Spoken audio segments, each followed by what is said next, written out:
Everyone, welcome back. सो आज ये दूसरी क्लास होने वाली है about apostrophe S, that is noun in possessive case. तो उसके कुछ कॉन्सेप्ट्स एक्चुअली में बच गए थे लास्ट क्लास में, तो वो मैंने सोचा मैं इस क्लास में करा देती हूँ।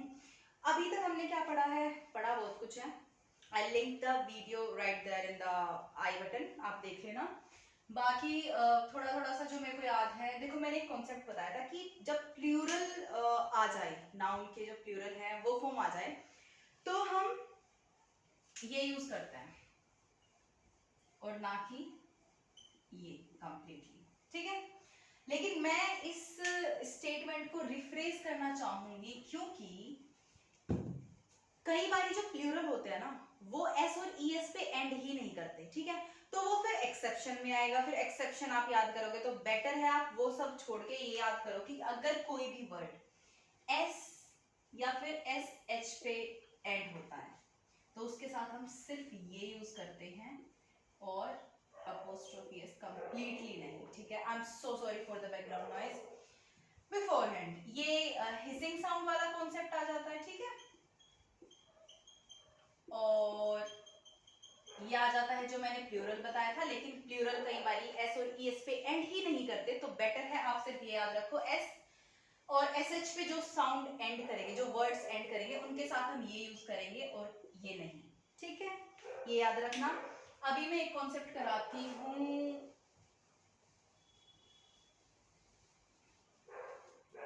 एक कॉन्सेप्ट है कि कभी भी दो बारी अपोस्ट्रोफी एस लगातार यूज नहीं होते। उसका कॉन्सेप्ट समझाऊंगी। जिसको रूल समझ में आ रहा है वो रूल रट लेना, जिसको कॉन्सेप्ट समझना है वो कॉन्सेप्ट समझ लेना। अब देखो अपोस्ट्रोफी एस क्या कहता है कि इसके बाद जो भी यहाँ नाउन होगा, ठीक है, और यहाँ वो पोजेशन होगा इसका, तो ये कहता है कि इस नाउन का इस चीज पे पोजेशन है, राइट। जैसे राम्स कार, तो मतलब राम का इस कार पे पोजेशन है, ये कार राम की है, ठीक है। अगर मैं लिखूं this is Ram's father's car, अब बताओ क्या ये सही है? ये सही नहीं है। रूल सिर्फ इतना बोलेगा कि लगातार दो बारी हम यूज नहीं करते अपोस्ट्रोफी एस, लेकिन कॉन्सेप्ट देखो, कॉन्सेप्ट समझो इसके पीछे क्या है। अगर मैंने बोला this is Ram's father's car, अगर हम राम को हटा दे एक सेकंड के लिए, हम सिर्फ ये देखिए फादर्स कार, तो मतलब जो कार है उस पे उसके पप्पा का पोजीशन है, राम के जो फादर है उनका पोजीशन है, ठीक है। मतलब कार राम के फादर की है। लेकिन जब हम ये पूरा लिख दे रहे हैं तो मतलब ये जो चीज है इस पे राम का पोजीशन आएगा, राम्स, क्योंकि अपोस्ट्रोफी एस ये कहता है, यहां देखो, कि जो भी इसके बाद आएगी चीज उस पे पोजीशन इस बंदे का है। तो मतलब ये जो चीज आ रही है, ये हमने जो भी लिखा है, ये इस पे राम का पोजीशन है, अपोस्ट्रोफी एस ये कहता है। तो मतलब जो पापा की कार है उस पे राम का पोजीशन है, मतलब इस तरीके से तो ये राम की कार हो गई। कॉन्ट्राडिक्ट करके, I hope you are getting my point. जैसे अगर मैं लिखूं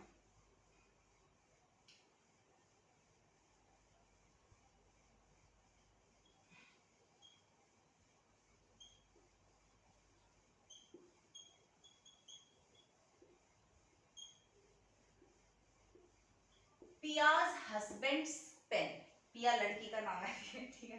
पियाज हस्बैंड्स पेन, ठीक है। अब हस्बैंड्स पेन को सिर्फ देखूं, अगर सिर्फ पेन को देखूं तो इस पे हस्बैंड का आ गया, मतलब ये पेन हस्बैंड का है, ठीक है। लेकिन अगर मैं पूरा जो मैंने लिखा है ये देखो पियाज हस्बैंड्स पेन, तो मतलब ये अपोस्ट्रोफी एस कहता है कि इस चीज पे पूरी पे पिया का हक है। तो मतलब हस्बैंड के पेन पे पिया का हक है, मतलब वो पेन इनडायरेक्टली पिया का हो गया, ठीक है। तो भाई हस्बैंड क्या कर रहा है फिर यहाँ पे,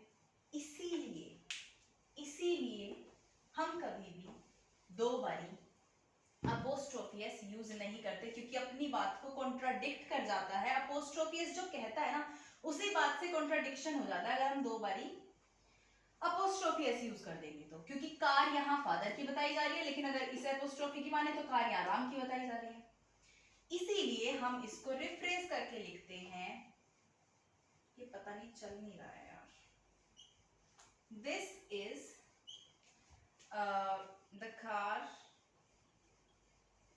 ऑफ राम्स फादर।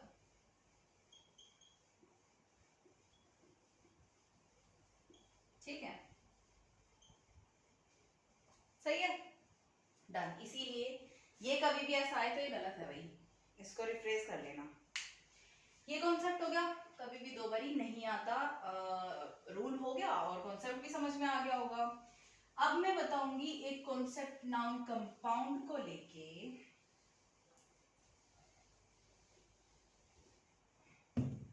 देखो, जब भी नाउन कंपाउंड आता है ना तो उसके लास्ट में लगता है अपोस्ट्रोफी एस। जैसे अगर मैं ये बोल दूं this is her sons in law property, I am so sorry, ये गलत है भाई, क्योंकि रूल कहता है कि जब नाउन कंपाउंड आए ना तो लास्ट में अपोस्ट्रोफी एस लगाते हैं हम, ना कि पहले। ठीक है, तो ये गलत है, इसको हम सही बनाएंगे। सही बना करके हम लिखेंगे सन इन लॉज। अच्छा, यहाँ एक बात दिमाग में रख लेना, जब इसका प्लूरल बनाएंगे ना तो प्लूरल में यहाँ लॉज नहीं होगा, प्लूरल इसका क्या होगा, प्लूरल होगा सन्स इन लॉ। ये मैं पहले करा चुकी हूं, ठीक है। प्लूरल में यहाँ लॉज नहीं होगा भाई, प्लूरल में सन्स पे एस लगेगा, लेकिन अगर हम अपोस्ट्रोफी की बात करेंगे तो वो लास्ट में लगेगा। ठीक है, जैसे अगर मैं बोलूं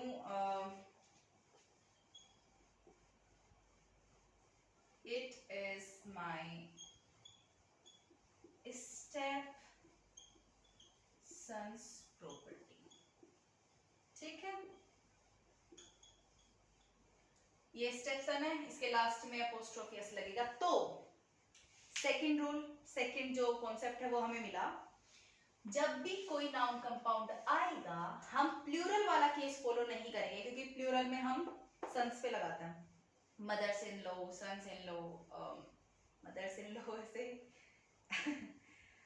ओके, वो मैंने गलत बोल दिया, वो लॉजिकली नहीं हो सकता, बट ठीक है, हो भी सकता है। अगर हम कई सारी बंदियों की बात कर रहे हैं, उनकी सास बहुत सारी होंगी ऑफ कोर्स, अलग अलग, तो हो सकता है। ठीक है, अभी सन्स इन लॉ होगा, लेकिन अपोस्ट्रोफी एस के मामले में पजेसिव केस में लास्ट में अपोस्ट्रोफी एस लगेगा, ना कि सन पे। मतलब कोई भी नाउन कंपाउंड आए उसके लास्ट में लगेगा apostrophe s. I hope it's clear to you.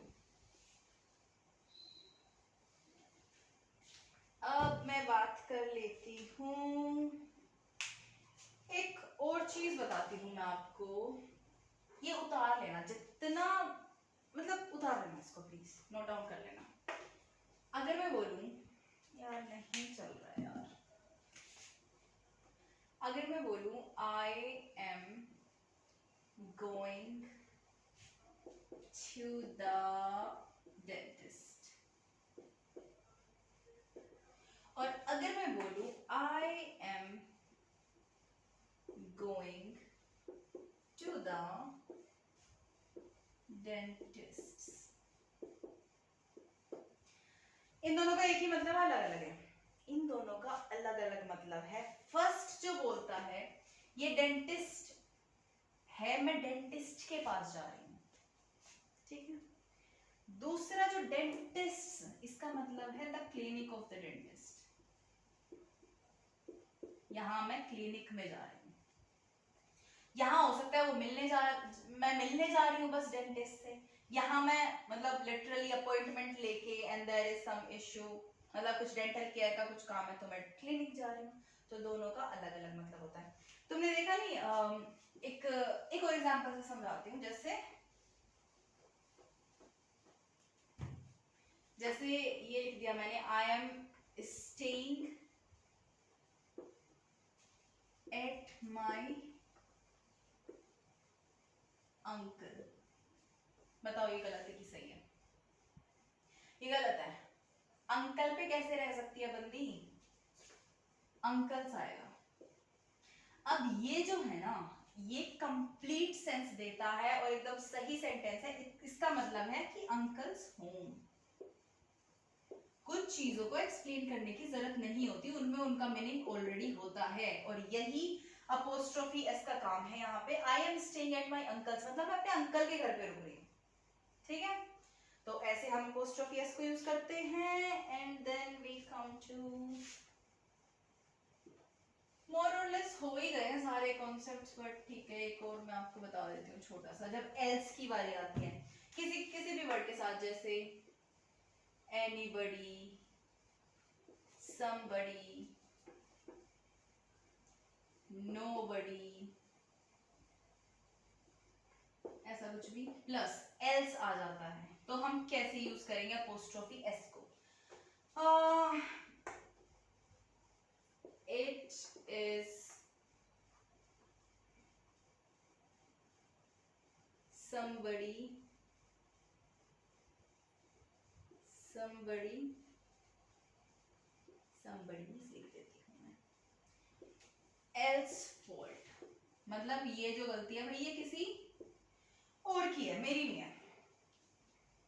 देखो अगेन उसी कॉन्सेप्ट से चलते हैं। क्या कहता है अपोस्ट्रोफी एस?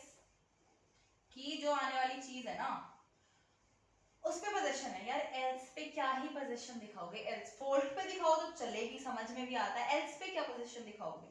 तो हम कभी भी जब एल्स यूज होता है ना, somebody else, anybody else, nobody else, तो हम एल्स के साथ लेंगे भाई, nobody else's, it is somebody else's fault, मतलब ये किसी और का फॉल्ट है। अब समझ में आया ना, somebody else मतलब ये somebody else जो है इसका पोजीशन है इस फोल्ड पे, इसलिए हम अपोस्ट्रोफी एल्स के साथ यूज करते हैं, ना कि somebody, nobody इनके साथ, ठीक है।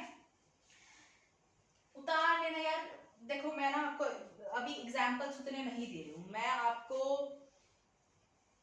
प्रैक्टिस सेट डालूंगी जब इसके, तब मैं उसमें क्वेश्चंस डाल दूंगी अच्छे खासे। अभी जितना है उतना कर लो, कॉन्सेप्ट देख लो यार अभी, और इनको नोट डाउन कर लो, ठीक है, क्योंकि फॉलो तो यही होना है फिर क्वेश्चन सोल्व करने में भी। और क्या बच जाता है? और कुछ नहीं बचता है मेरे अकॉर्डिंग। हाँ एक चीज है, देखो Ram is a servant of minister, मतलब क्या ये सही है सेंटेंस? सबसे पहले तो ये बताओ। ऑफ कोर्स ये सही है, इसमें कोई भी दिक्कत नहीं है। अगर ये सिर्फ तब तक सही है जब तक ये A1 का मीनिंग नहीं दे रहा। अगर मैं बोलूं राम मिनिस्टर के यहाँ काम करता है, मतलब सर्विस करता है, तो ठीक है, Ram is a servant of minister, ठीक है। लेकिन अगर मैं ये ए को वन की सेंस दिलाना चाह रही हूँ कि मतलब Ram is one of the servants of ministers, तो ये पता है कैसे होगा? ये फिर गलत हो जाएगा sentence. Ram is a servant of ministers आएगा फिर यहाँ पे, क्यों? क्योंकि he is one of the servants, मतलब जो मिनिस्टर के सर्वेंट्स हैं उनमें से वो एक है। तो ऑफ मिनिस्टर नहीं, मिनिस्टर के सर्वेंट्स में से ही उठाएंगे ना हम, या मिनिस्टर में से उठा लेंगे। 10 सर्वेंट खड़े हैं, हम उसी में से तो राम को उठाएंगे, या फिर मिनिस्टर खड़ा है उसमें से राम को कैसे निकाल लोगे तुम? नहीं निकाल पाओगे ना, तो इसलिए यहाँ मिनिस्टर्स होगा अगर A1 की सेंस दे रहा है तो। I hope you are getting my point. कुछ भी डाउट हो कुछ भी टेलीग्राम चैनल पे डाल देना, या फिर कमेंट सेक्शन में लिख देना, या तो मैं किसी भी तरीके से उसको सॉल्व करूँ, मैं कर दूंगी, डोंट वरी, डाल देना अगर डाउट हो अभी भी।